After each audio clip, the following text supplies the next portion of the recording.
David, bonsoir, bravo. J'ai envie de dire que ce soir, les spectateurs l'ont eu pour leur argent. C'était un gros spectacle, un grand spectacle, une première mi-temps déjà assez intéressante, et puis un troisième quart beaucoup plus intense, et finalement l'équipe a déroulé.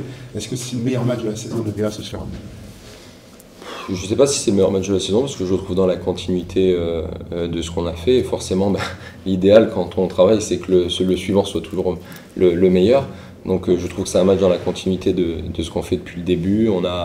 On s'est bien trouvé offensivement sur tout le match. Défensivement sur la première mi-temps, on est un petit peu moyen, je trouve. Voilà, on sort un petit peu de nos standards sur nos mouvements défensifs et sur le nombre de points encaissés. On a régulé ça à la mi-temps.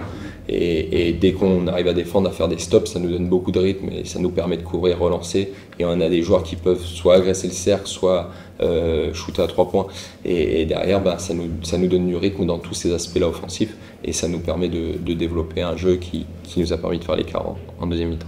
En début de deuxième mi-temps, on a clairement vu le curseur défensif beaucoup plus haut. Ça avait été le discours un petit peu à la mi-temps de resserrer, d'être plus dur en défense Oui, c'était l'objectif, c'était de resserrer la défense, de bouger mieux ensemble et d'être plus agressif offensivement aussi, parce qu'on avait shooté que 2 lancers francs.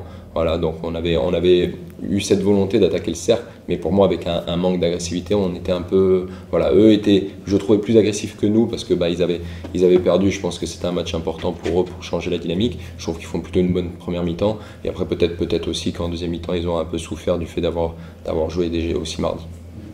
40 rebonds à 25, ça c'est aussi le signe d'une équipe qui en veut peut-être plus que l'autre, je ne sais pas comment. C'est une équipe qui l'a travaillé toute la semaine, parce que j'en avais marre qu'on se fasse un peu bousculer au rebond, donc on a mis un peu l'accent sur ça cette semaine. On était plus efficace là-dessus. La bataille du rebond, c'est quelque chose d'important. On ne l'a pas payé sur nos premiers matchs, parce qu'on ne l'a pas souvent gagné. Là on la gagne ce soir, c'est bien. Voilà, c'est un des domaines aussi dans lesquels il faut qu'on progresse.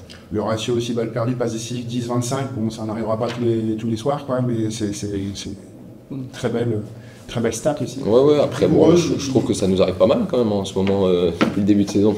Parce qu'on m'avait dit aussi qu'on serait pas toujours à droit à 3 points, et on est l'équipe la plus à droite à 3 points. Non, après, bien sûr qu'on perdra des fois plus de ballons, bien sûr qu'on mettra pas autant de 3 points tout le temps, mais je pense qu'aussi c'est des choses qui font partie de nous. Voilà, on est une équipe qui aime se partager la balle, et on est une équipe qui est à droite. Donc c'est pas des stats qui me surprennent. Ça veut pas dire que c'est les standards qu'on va garder toute la saison, et si on arrive à les garder, faudra féliciter les joueurs, mais c'est pas des stats qui me surprennent par rapport aux joueurs que j'ai.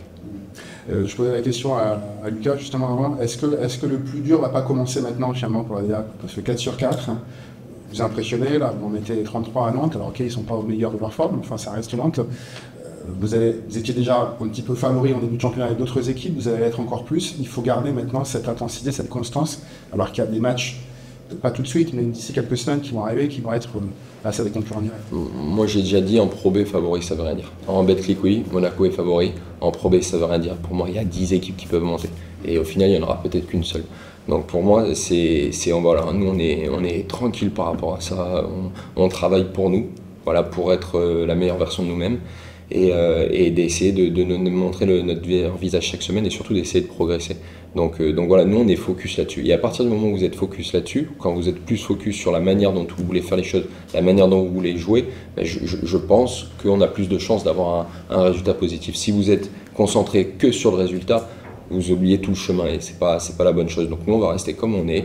Là on a gagné des matchs très bien, on en perdra sûrement, et on va continuer à se concentrer sur le jeu qu'on veut développer offensivement et défensivement. Bon, un mot forcément sur la prestation qui cède le Lucas.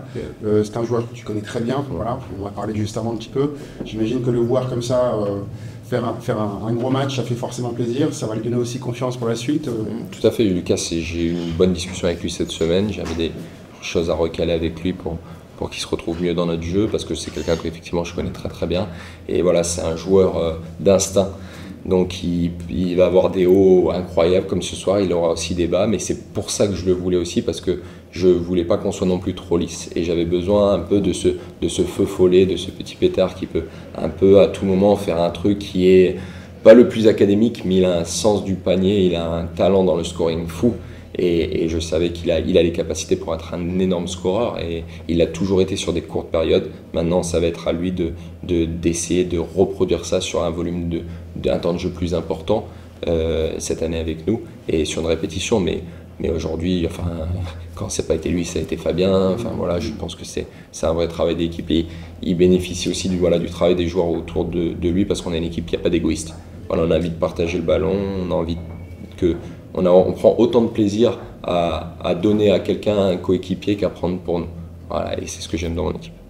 Il y a un autre joueur aussi qui a fait on parlait de Fabien, qui a fait un bon match, effectivement. Siani Chambers aussi, qu'on n'avait pas aussi vu autant à fête, entre guillemets, depuis le début de saison, ça veut dire aussi que Siani commence aussi peut-être un petit peu à Oui, prendre, il faut chaque joueur est en adaptation, même s'il a 30 ans, il a connu les Coupes d'Europe et tout. La Pro B, c'est un championnat difficile, donc il faut s'adapter. Voilà, aujourd'hui, il a été excellent, j'ai trouvé très bon aussi la semaine dernière, il monte en puissance. Voilà, c'est un joueur qui est important pour nous parce qu'il y a des choses qu'on ne voit pas dans les stats, il y a une manière d'un leadership qu'on ne voit pas forcément dans les stats et croyez-moi que c'est un joueur qui est adoré de ses coéquipiers parce que j'ai pas une longue carrière en tant que coach numéro 1 pro, mais j'ai quand même une petite longue carrière dans le basket et des joueurs aussi peu égoïstes que ça, tournés vers le collectif et qui mettent toujours l'équipe avant eux-mêmes. Sur des joueurs étrangers, c'est quand même assez rare. Surtout sur des US.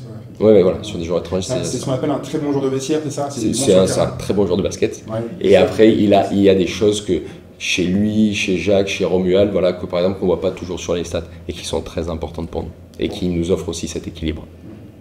Tous les feux sont ouverts aujourd'hui pour la guerre? Tous les feux aujourd'hui sont ouverts vendredi, samedi repos, dimanche repos et lundi on repart avec des feux, pas de feu parce que voilà, orange ou pas de feu et on verra dans quel tour parce que comme je l'ai dit je crois il y a quelques jours, c'est un éternel recommencement et lundi qu'on aurait perdu aujourd'hui ou gagné, voilà lundi on repart au boulot de la même manière et on est déjà projeté sur Caen. On sent quand même que coacher cette équipe c'est un plaisir. Ah oui, c'est un régal. C'est un régal. Quand on a juste des trucs à la mi-temps, on a des gars qui cogitent tout de suite, qui sont capables. Voilà, c'est une équipe avec qui je prends beaucoup de plaisir. Mais voilà, on a fait 4 matchs.